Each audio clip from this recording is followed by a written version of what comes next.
Hey, Gavan and friends, welcome to really the final Lord of the Rungs podcast episode of season 1. This is our Christmas and end of year special. And together, Sean and I will be discussing the writings, news, adaptations, etc., etc.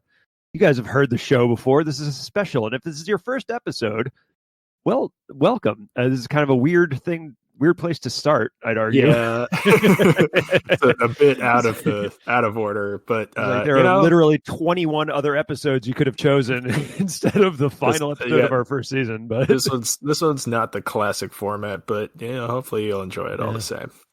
Yeah, hopefully. Not even the classic intro, because I just kind of crapped the bed starting that. Well, that's all right. I tried to get fancy with it. Just throw some jingle bells over it and we'll be good. Yeah. If only I had my jingle bells with me. They're unfortunately upstairs. So, of course, save you that audio nightmare. Yeah, I think maybe the pre-recorded jingle bell sound is probably better than just some raw jingle bells in your ears. But yeah, probably. I think that would end up being very unpleasant for me, just jingling bells right into the microphone. Well, anyway, happy Christmas, sir. Happy Christmas, Sean. Happy Yule, happy whatever. Happy holidays to winter everybody solstice. Yeah, winter solstice. All that good stuff. Well, we already miss Sinterklaas Dag and Krampusnacht, so Yeah, it's a shame. I always have a hard time nailing those down every year. But so welcome to our Christmas end of the year holiday special / total season finale. Yeah. I made. We don't have a great name, but I made a called shot at one point during the season, and we will address that in a bit. But it sort of necessitated this Christmas special, and honestly, we were kind of happy to do it. So yeah, I know I was, but yeah, I'm also happy to do it because this is you wouldn't be here otherwise. Yeah, I mean, we enjoy doing this, so it's so what if you could have one Tolkien related thing on your wish list for Christmas this year? Yeah, I guess it might be a little late, but maybe next year. What would it I be? think Santa accepts letters up until the 23rd. No, I think it's noon or 3 p.m. on the 24th is the cutoff for giving Santa your wish list. Is my understanding. What's his time zone? Is he going by GMT? Well, see, because he lives at the North Pole, he's in every time zone and time zones. He could sort of like walk around in a tight circle, right? And he's hitting all of the time zones. That's how. Spheres time zones work. Yeah. So, assuming that that my lore is correct about Santa and his hard cutoff of 3 p.m. on the 24th, there is still time. So that's a great question. I mean, realistically, I want every book and every collectible and every, I want all of the things. Just all of it, yeah. Okay. But if I had to pick one thing, I don't even know if they make this, but I would love to have. Oh, geez, now I'm blanking on what it's. Oh, so you don't know what you'd love to have? No, I do, but now I'm having a brain fart and forgetting. What are the names of the giant statues on the Anduin that the Fellowship pass? Oh, it's not the Argonath. It is the Argonath. Yeah, that is what it is. Yeah, you would like what an Argonath at the end of your driveway.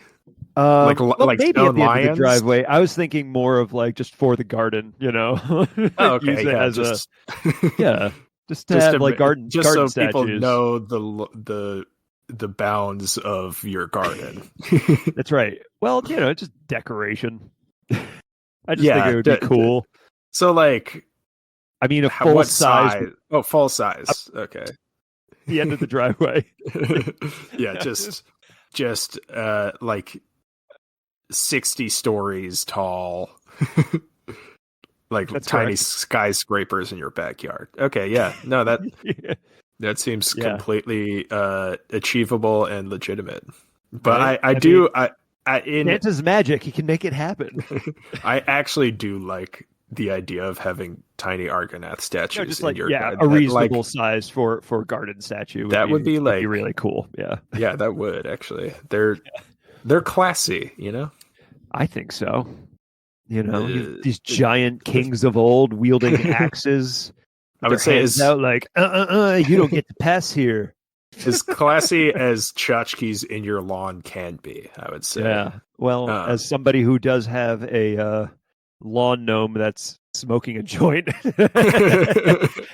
he was doing a poor job guarding the vegetable garden this past season. It can only go. He got distracted easily. It can only go up from here, I guess, as far as the tact in the lawn. Well, I do have a St. Francis of Assisi, even though I'm not Catholic anymore. All gardens, I think, need to have one. So it feels obligatory. Yeah. It did, and yeah. It's cute though. It works. It just works. He's hanging out near a green man that I have. So wow. Yeah. You're loaded up then. Never enough lawn ornaments though. I'll take a BVM and a BBT. That's a Blessed Virgin Mary in a blue bathtub. In case you were not in the know. I was curious. No, so if I were to get one Tolkien related thing, I think it would just be a full sized set of like Sauron plate mail. Ooh, yeah, that'd be pretty badass. Just could you walk in it even though? I don't it can't be full size because I'm not like 12 feet tall or whatever. Well, yeah, but fits yeah. For me, sure. Could I walk in it? I could. I bet I could walk in it, but I think the flanged mace would you be. might have a tough time swinging that around. Yeah, I don't think Grond or whatever is gonna. Well, no, that's Morgoth's. Yeah, I was gonna say that was Morgoth's hammer, but yeah. Yeah, either way, Ooh, you know what? I want a Grond, but the one from Lord of the Rings. I want the giant wolf's head. Oh, you like the big battering ram? Again, just purely for lawn decoration. I'm not going to go invading. I'm just looking. Not planning on raiding. Classy outdoor decor. That's unbreakable gate or lawn or anything. All right. Well, all right. So while we're in the spirit of Christmas and all that, Zerb, do you want to mention Tolkien's sort of Christmas tradition? Yeah. So one of the things I'm grateful for is knowing that I don't personally want to have children, because one of the many reasons for that is no parent is going to live up to J.R.R. Tolkien at Christmas time for what he did for his children. So for those of you who aren't aware, the professor liked to write letters to his children from Father Christmas, and also a polar bear. Yeah, the Father Christmas's friend, the North Polar Bear. Yeah, the North Polar Bear. But yeah, he would do these amazing illustrations and these handwritten. I mean, obviously, handwritten was kind of his thing. He didn't care for typewriters, or he wasn't good at typing. I don't know how prevalent I'm sure he could get a typewriter at the time. He had one, but he talked about how he was just a terrible typist. So, but I mean, the calligraphy in these letters. I mean, he just spent a good long time with the lettering, and they're just beautiful. It's just like a really sweet thing to do for your kids. It's cute as hell, and so a lot of them are like funny. They're like funny little adventures. Oh yeah, I'm almost surprised they haven't been sort of adapted into like a children's book, actually. Yeah, you know what? They really could, actually, because there are goblins at the North Pole, by the way, causing trouble. That's another thing in these letters that he writes. Often alluded to, and the North Polar Bear just graphically details how the North Polar Bear was like mauling them all to death, and he does. He doesn't get into graphic detail, but there is some implication that he does get into some fights with some goblins, it seems. Yeah. That's for the boys. But yeah, it's a really adorable collection of letters that Tolkien wrote to his children as Father Christmas of the North Polar Bear, and it's just very, very cute, and it makes for a nice gift if you to can Tolkien dork in your life. Yeah, we're not getting paid for that. That's just we're just passionate. yeah. You're very. You know that Zerby cares because he is reticent to plug anything without getting paid for it. Yeah, I mean, I'd prefer to be paid. Don't get me wrong, but I don't. I think if the Tolkien estate got wind of this podcast, they'd probably be like, "Please stop trying to help us. we don't want or need this kind of attention." So, speaking of good gifts to give, I was thinking, the Fellowship leaves Rivendell on the 25th of December. They leave on Christmas. Do they? I didn't. Yeah. I don't think I realized that. I don't know if that's official, but at least in some of the timelines I was looking at, that's what they were saying. But very neat. So if you had to give them a Secret Santa parting gift, or if you were, if Galadriel came to you and she was like, I just don't know what to get them, what would be your choice? Well, I think we should determine what the Secret Santa gets for each of the Fellowship member is. And they can be cheesy. Yeah. Yeah. Well, I was gonna say, or is it a $20 limit on this? Or no, I think it's like it's like Dunkin' Donuts gift cards for everybody. So, like, for instance, we should get Pippin tobacco because we know he's going to use it.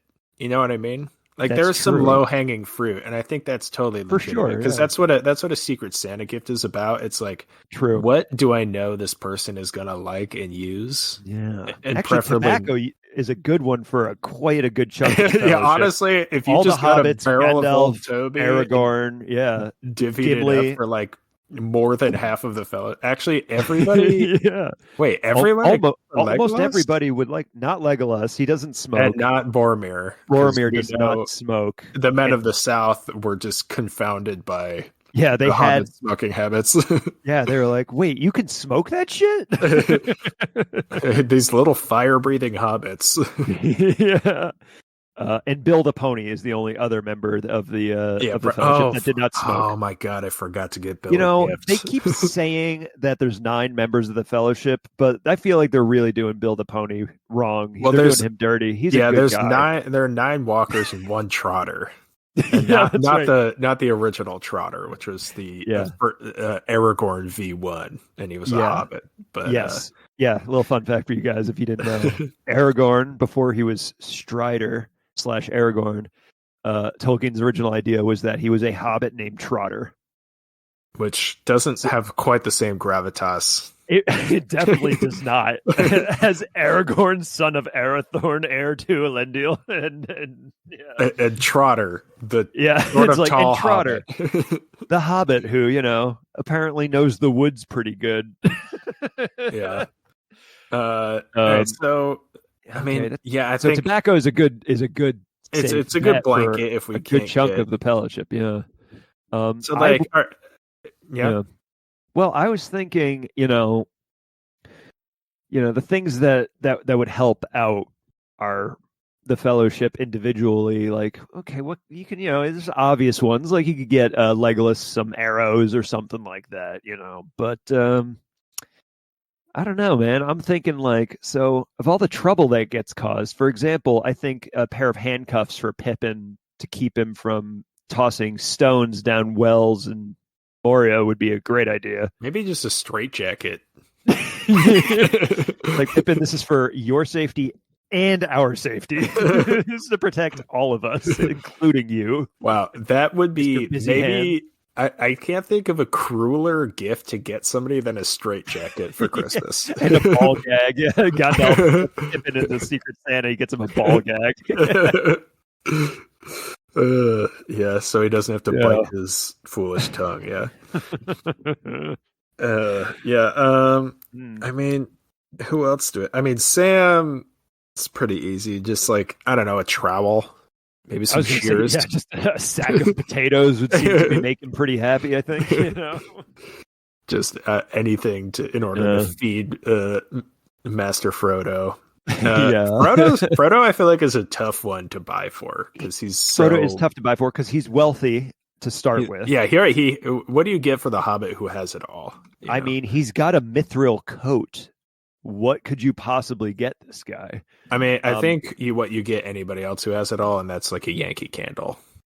Yeah, again, I still say a Dunkin' Donuts gift card would go a long way for Frodo. You know, it's just... well, no, the issue is that Frodo lives in effectively the northwest of Middle Earth, and all of the Dunkin' Donuts are in the northeast. Just That's like true. Everywhere. You can't. Yeah, they only have Starbucks in Ridley. You can't throw a stone Arnor, without hitting a Dunkin' Donuts in Ravanian. So it's true. Yeah. East of the Misty Mountains, it's all Dunkin' Donuts. West of the Misty Mountains, all Starbucks. Yeah, Lake Town is like you can't turn a corner without seeing one. So that would be good for like Bard or somebody. Dale alone has like 15 Dunkin' Donuts. Dale is basically the Boston of Middle Earth. So, really, it kind of is actually. All right. Well, we need to kick that ring down to next season. I need to think about that one. But yes, indeed. Yeah. So who else? I mean, I think we just get basically everybody tobacco. I think liquid stitches for Boromir. Yeah, like a first aid kit for Boromir is a good idea. Or like one of those like finger grip strength trainers. He feels like that guy in like an 80s. Yeah, he's just he's walking with the Fellowship, but he's also just like he's got a barbell that he's just he's just like squeezing the thing. Just like, oh no, you know what Boromir would be using? Boromir would be walking along with the Fellowship, but he'd have like those springs with handles on each side to like for your pecs or whatever. Yes. Yeah, it's like an old fashioned style. He's using it in Indian clubs also, that sort of thing. He's got a shake weight. Boromir for sure. Yeah. Let's get Boromir shake weight. Shake weight and some protein powder for sure. Yeah. That's our guy for sure. Well, it's like it helps him work out, but it also is like emasculating on some level, so it's like perfect for him. It's like a little bit of a dig. Yeah, it's like, bro, you could be bigger, bro. So Legolas, I feel like it. I mean, it's got to be like, also difficult to shop for. You know what? I think it's like CBD oil. Yeah, I feel like elves would just be into that. Yeah. It's like it helps me sleep because I don't really need to sleep because I'm immortal, so it helps to relax. And I think Aragorn, it would probably be like a male grooming kit. Also sort of a subtle dig, but like you could use it. You just get him like a hymns box. The Lord of the Rings podcast brought to you by hymns. No. I'm kidding. They're not a real. That was a joke. We don't have any real sponsors. That was a joke. Manscaped.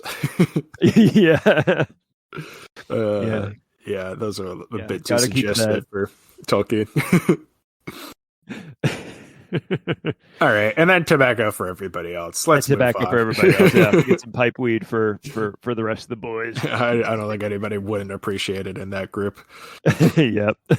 All right, so now to address now to the part we've been dreading. Yeah. So I did.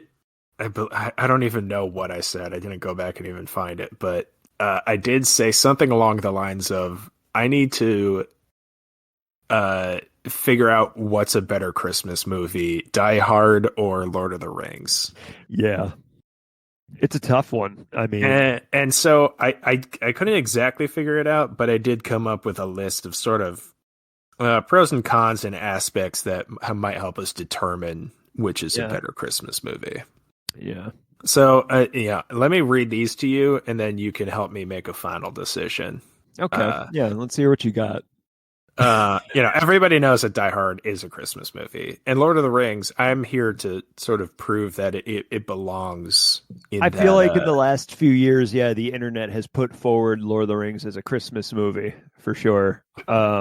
It's got that sort of feel-good fairy story vibe that you kind of are seeking around Christmas. It's just not exactly the content that you're expecting. Right. Yeah, true. But I'm also here to prove that it is. So, all right. All right, go ahead, Sean. Which is a better Christmas movie, Lord of the Rings or Die Hard? All right. So, both films revolve around at least one tower. True. Yeah. Like the North Pole? Question mark. Ooh. Yeah, I'm thinking Santa has a tower up there, so I feel like it sort Yeah. of represents the North Pole. So we got Nakatomi Tower, Obviously, yes. and then Barad-dûr, and to a lesser Orthanc extent, as well. Orthanc, yeah. So yeah. Wait a second. Does Santa Claus have a giant flaming eye so he can watch what you're doing at all times on top of his tower? I think it's icy, you know. yeah. Which would be like also pretty scary. Frost coming off it. Really would, honestly, pretty rad. It'd be dope for sure.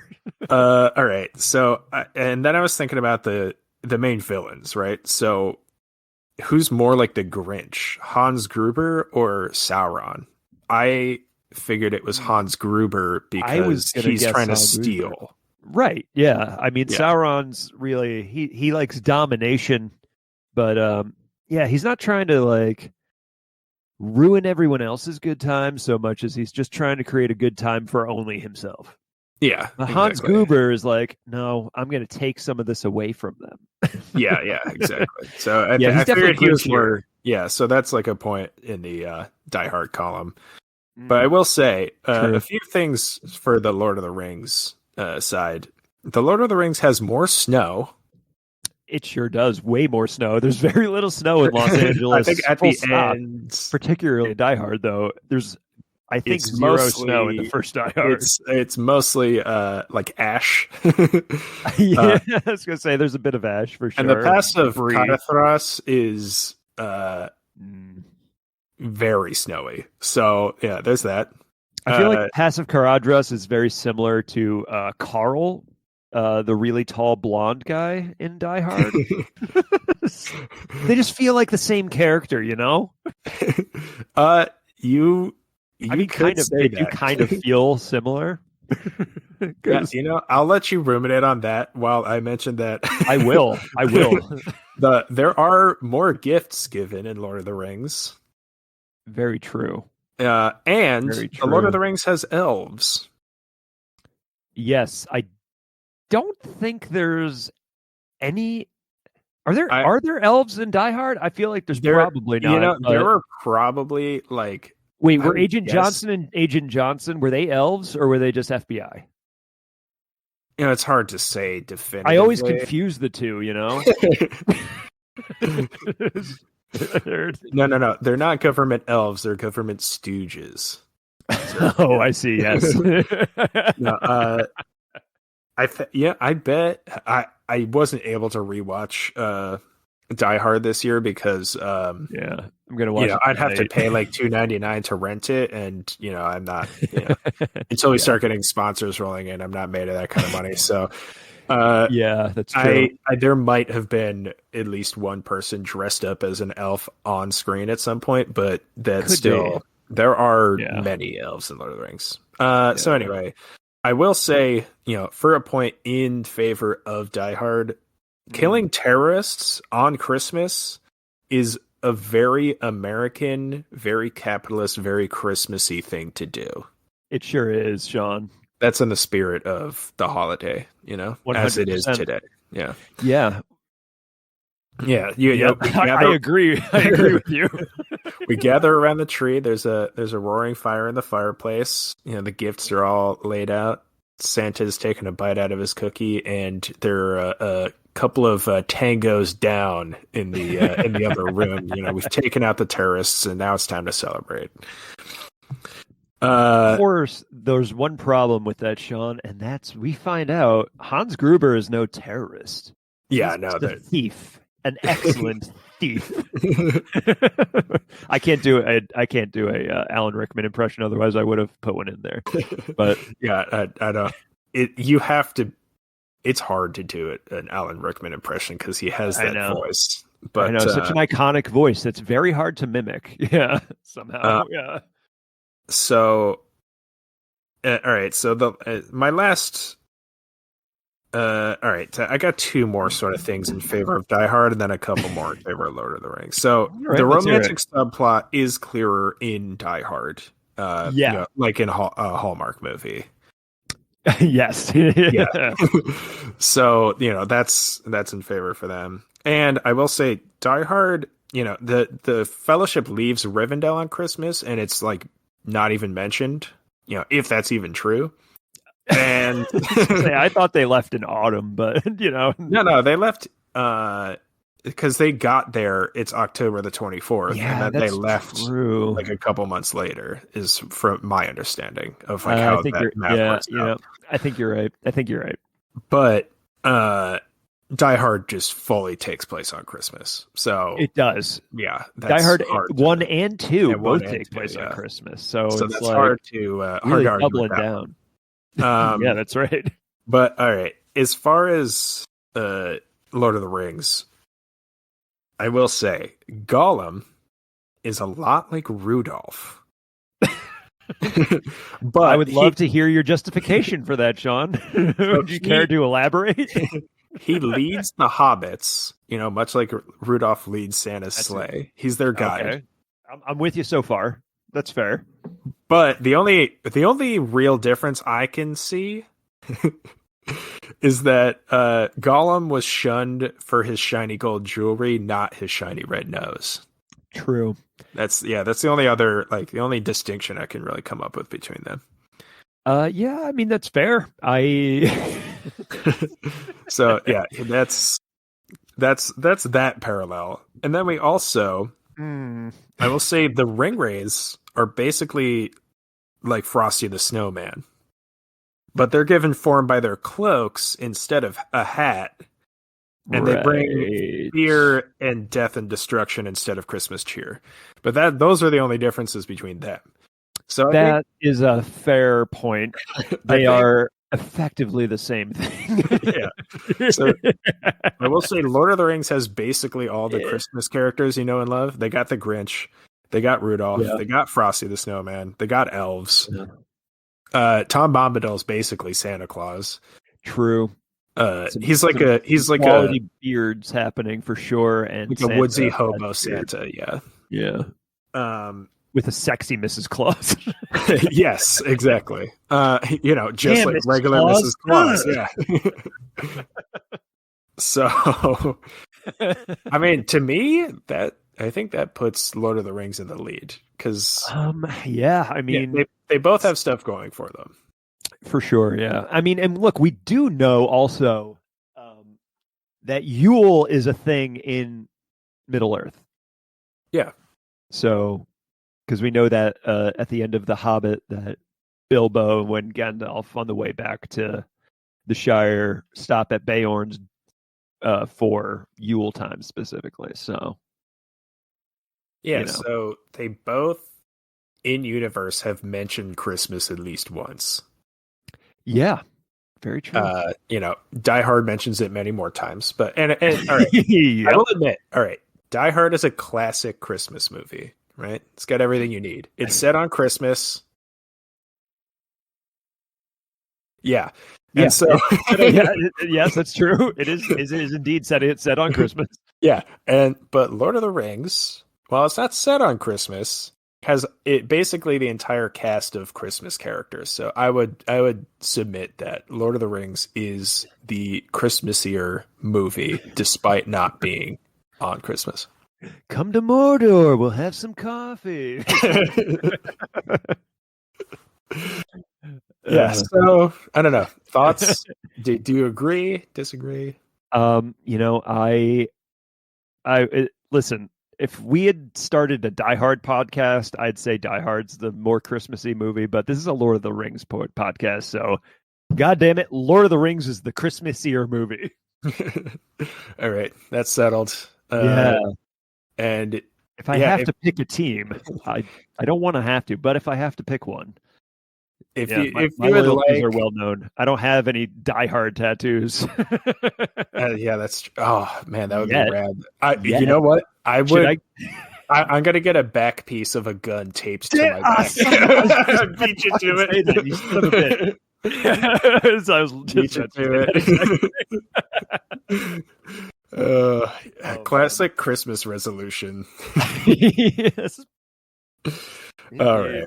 Well, we're doing the resolutions a little bit later. Don't worry, everybody. You're going to hear our New Year's resolutions at the end of the episode. Stay tuned for that shit. Yeah. But Zerby, you did collect a couple of moments from our first season here that I don't know you enjoyed or hated or oh what? Yeah, no, enjoyed. No, my favorite moment. All right, that's probably better. Well, I mean, your rap in the episode about the elves is always just top tier Tolkien dorky entertainment. I think it's fantastic. I don't. I look forward to doing I look forward to our studio version of it. Yeah, that may or may not be coming in the future. I might actually clean it up and get a beat going. Listen, guys, it's going to be up to me convincing Sean to make this happen, but I think it would be amazing if we did it. But we'll see. Yeah. What other favorite moments from season 1? Well, just the Valar sitcom spectacular special I still really enjoy that. I think it was really fun and funny. Yeah, I'm proud of that episode. I'm proud of that one. one. Explain who they are. I was gonna say it was. I think it was a fun way to explain the Valar without just boring everybody to death. Yeah, and hopefully people didn't get totally lost, because I feel like that was our peak blend of information and ridiculousness, which is kind of what we're going for overall. But usually they're kind of separate, but that one was very well integrated. It was pretty stupid. I'm pretty happy with it. Yeah, absolutely. Do you have any favorite moments, Sean? I got a few more, but Yeah, I mean, I had there's some good quotes, definitely, but I didn't listen back, so I don't know any of them. But I still, one of my favorite things you've said was from the video game special, when you said press X to prolong the inevitable still makes me laugh every time I think back to it. But that's just my gamer humor. I'm glad you like it. I'll be honest, I don't even remember saying that. It was very good. But to be fair, this is our 22nd episode that we've recorded, so there's a lot. Yeah, and they're all an hour long, so at least. So there's a lot. There's a lot we said what we don't remember. Yeah. Probably. I will say I am happy with our review episodes for the Rings of Power. I had that as well. I also wrote that down. I'm very proud of those episodes, even though they aren't the most popular ones we've put out. No, I just really like how we tried to strike a balance. I feel we left room for nuance. It wasn't just rabid hate, and it wasn't also any kind of corporate bootlicking either. I think we were very fair. And measured. Yeah, because it's also that show and any media isn't you can't just hate it because it's a corporate cash grab a lot of the time, and people worked on that and worked hard on it. It's you can't believe possibly that everybody involved in the making of that show is I'm just here for the money. I'm not passionate about Tolkien at all. Apparently some of the writers were not. we're not so passionate about Tolkien, but not everybody. I mean, it's there's clearly a lot of work and love put into it. So I'm happy with the episodes we did on that. What else did you have? Luis Guzman. I'm really glad that we were able to incorporate him so thoroughly into our personal podcast lore. And I hope we can continue it. I do want to make the Guzman meter. I don't even know if we came up with a name for it. I want to make it an official sort of thing. Work it really into any time we do a recasting. That would be great. We'll work on that for season 2 for you guys. Yeah, I think that's definitely something to work on. It's like how out of what do we agree out of 10 or 5 goose mounds? I don't know, we should pick to indicate quality. Yeah, I feel like 5 solid. Then we could do a half Guzman, which that makes yeah. You could top pick half a good bottom half. Yeah, that's exactly like I don't know which one's better. It's hard to pick. It's all a good fun. We do. I love Luis Guzman. I don't know if that's really clear. We like him a lot. We are not mocking him at all. I do want that should be clear. Like we both think he's a great actor and he's funny. It's and just thought he would. He just his like typecasting does not fit into Lord of the Rings like at all. So that's why he's just such a good like outside. Or he's perfect. Yes. Exactly. Well, like it depends on the angle you're coming at it from, True. Yeah. Either way, it's fair to say from our angle, he's yeah, that's right. From any respectable sort of angle, it's ridiculous. So that's why he's perfect. To quote a Christmas movie, "To me, you are perfect, Luis Guzman." Yeah, that's the end of the quote that everybody forgets about. Yeah, everybody forgets about the part that where they mention Luis Guzman, where the guy from Walking Dead is in love with Luis Guzman. Oh, wow, he is. I've never seen that movie. Is that which? I don't even remember what it's called. I don't know. Wait, what movie? It's a Christmas movie with like Alan Rickman's in it, Keira Knightley, Hugh Grant. It was like a ensemble rom-com Christmas movie that's very popular, and I'm just totally blanking on what the hell that movie is. Yeah, I have no idea. Is it Die Hard? You know what? I think it was Die Hard 2, actually. Oh, okay. Yeah, I didn't watch after like the second one, so.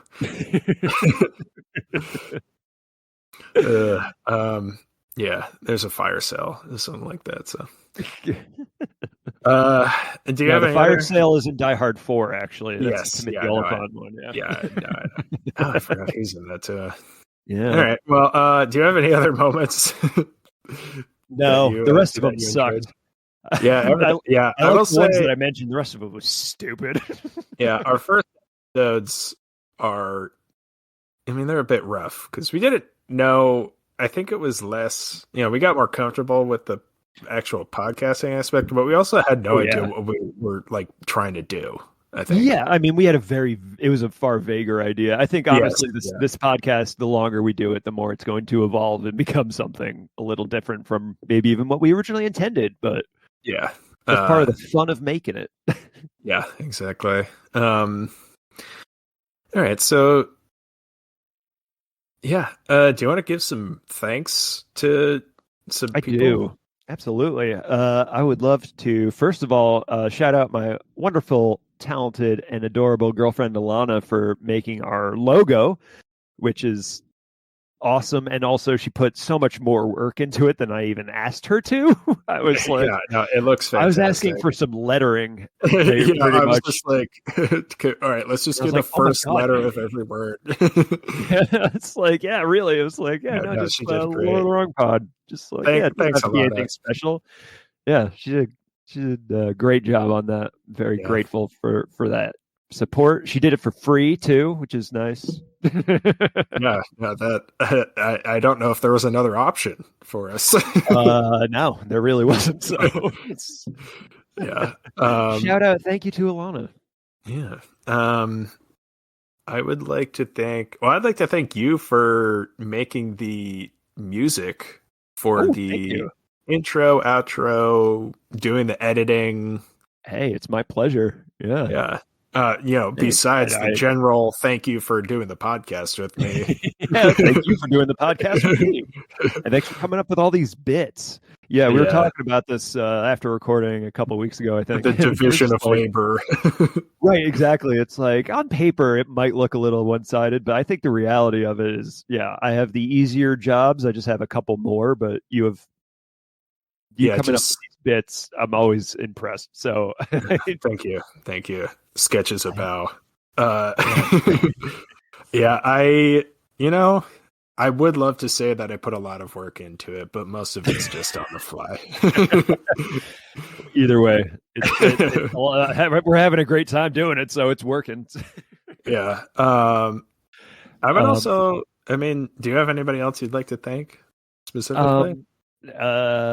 Specifically by name, no one in particular necessarily. I mean, there's a few people who we know personally who do listen to our podcast regularly, and we want to thank you all, and then thank everybody else who listens. Thank you. Yes, I mean, thank you definitely to the people we know, but really thank you to the people who don't know us personally. Podcast.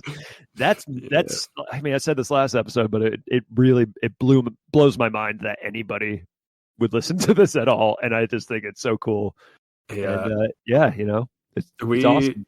We basically we would just talk about Tolkien at work a lot, and then we were just like, you know what, let's just do the damn thing. And the fact that anybody listens to that, was like we kept joking about doing this until the point where like, we're not still joking about this anymore, are we? Are we going to actually make this? Eventually, we just gotta. You lent me a microphone. Thank you, Zerb, for lending me a microphone.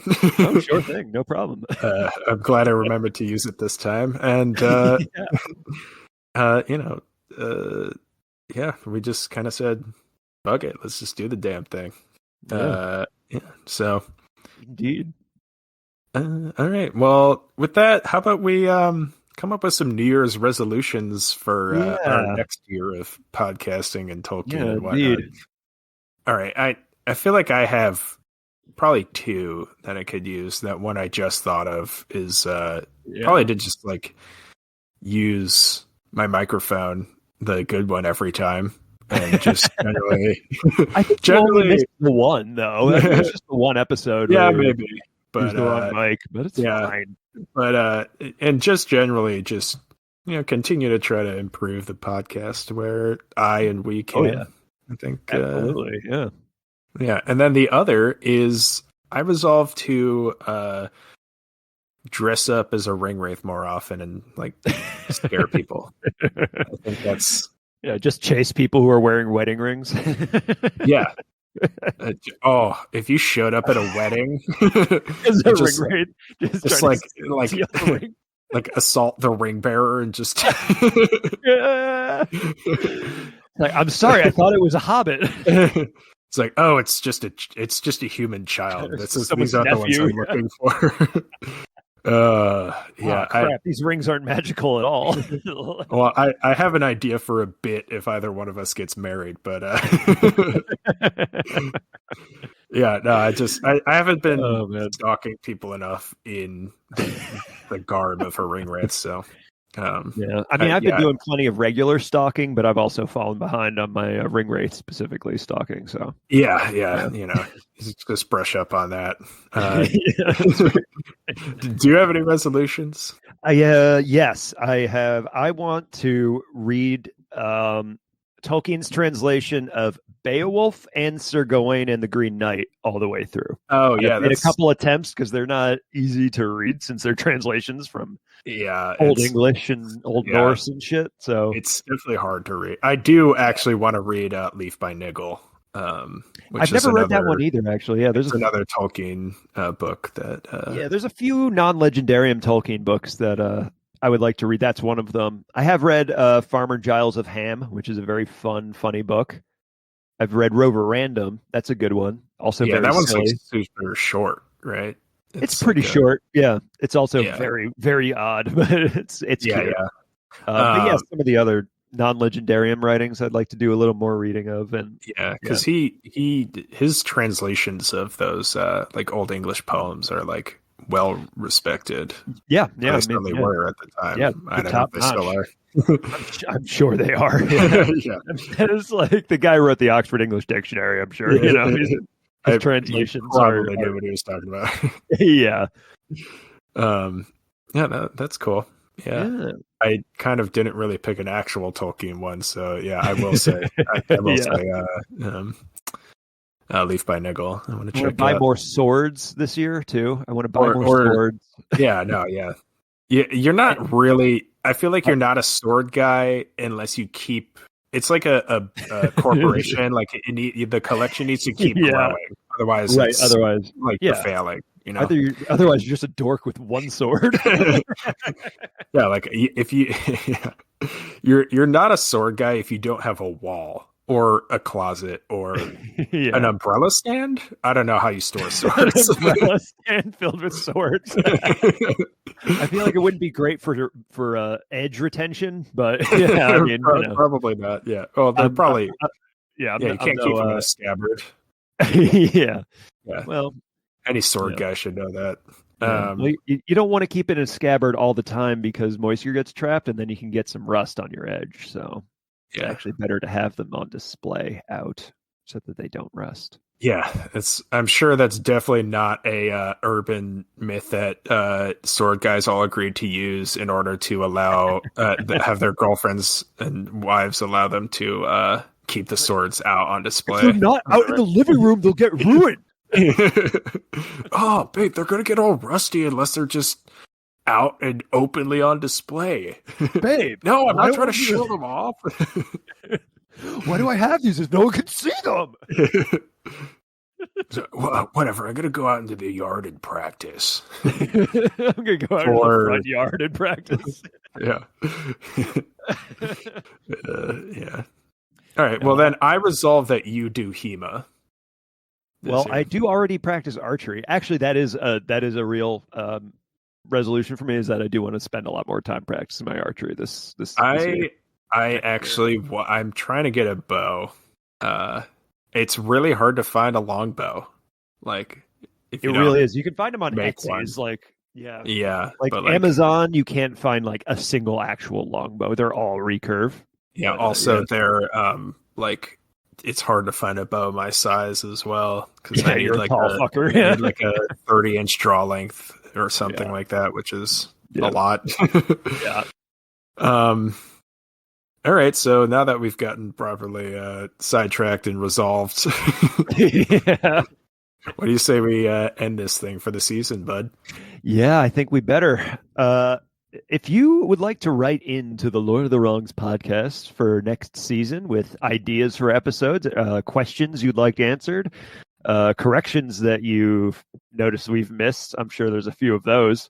Or to argue which is the better Christmas movie. Or if you have a strong opinion about Die Hard, feel free to write us an email or send us a DM.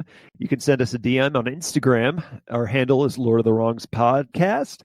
Or you can send us an email to lordofthewrongspodcast@gmail.com. Thank you so much for listening to our first season, everybody. Thanks. Really cool. Yeah, we had a lot of fun, and I'm sure we'll have some more fun too. Next season. Yeah. All right, I guess with that. Yeah. Until season 2, we'll let you know when that's coming out. Yeah. But until that day, we say Namarie.